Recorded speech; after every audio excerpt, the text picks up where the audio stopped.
Les envies prennent vie du côté de chez vous avec les magasins Leroy Merlin.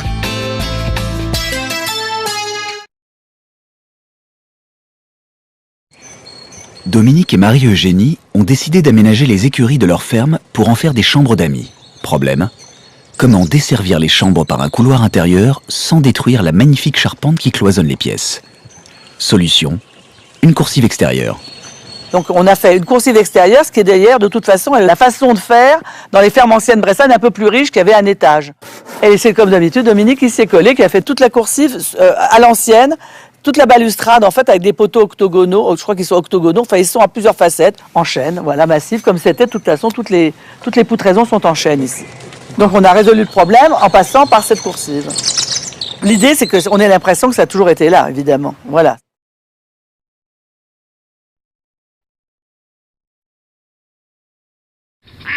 Dans cette vieille ferme bressane, Marie-Eugénie et Dominique ont modernisé leur intérieur en peignant les poutres. Donc ici c'est peint, et dans les chambres ça peut être soit peint, soit ciré, soit huilé.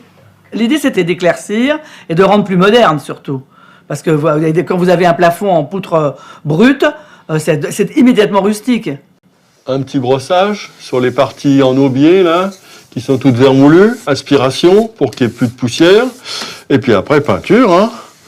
Alors celles-là, elles sont cirées avec de l'huile cire exactement. Je l'ai pris blanche, mais il y a toutes les couleurs. Au XVIIIe siècle, dans tous les châteaux, les poutres étaient peintes, donc on s'autorise à peindre, ce qui pendant des années a été peint. Dans les fermes bressanes, c'était pas peint, ça c'est sûr. C'était des gens très pauvres. Donc voilà, là je me suis autorisée à faire 18e château dans fermes bressanes très pauvres en fait. Voilà, c'est ça mon idée.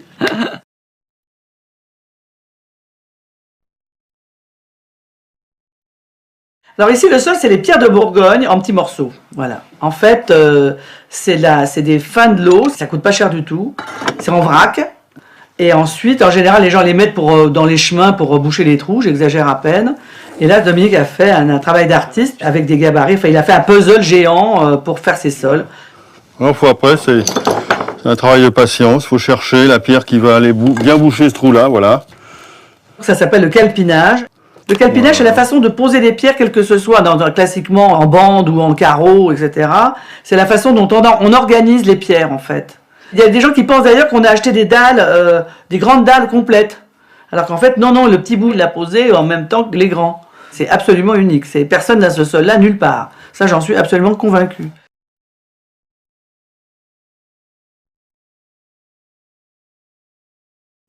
Chez Marie-Eugénie, les placards sont des volets. À moins que les volets ne soient des placards. Alors les placards de cette maison, tous ceux qui sont entre autres avec des volets anciens, sont des volets qui ont été récupérés dans un château à Coligny qui est à 20 km d'ici. Je les ai gardés des années dans un hangar jusqu'au jour où Dominique a décidé de s'en servir. Et lui après, il a fait ce qu'il voulait. Et il a bien voulu faire des placards de toutes sortes. Des placards bruts, des placards peints, des placards patinés et même des placards fenêtres. En fait, ça dépend. Ça dépend dans quel état je les trouve. Hein. Si ça me plaît, il y en a même des fois que je repeins et que je repatine. Puis des fois, celui-là, il n'y a pas grand-chose à faire. Hein. Un placard surprise peut-être? Alors là, toujours les volets avec les gravures anciennes dessus. Et derrière, voilà, Dominique m'a fabriqué ce petit meuble qui me permet de ranger toutes mes petites affaires de fille. Et quand c'est fini, hop, je range. Et ça y est, mon placard à malice a disparu.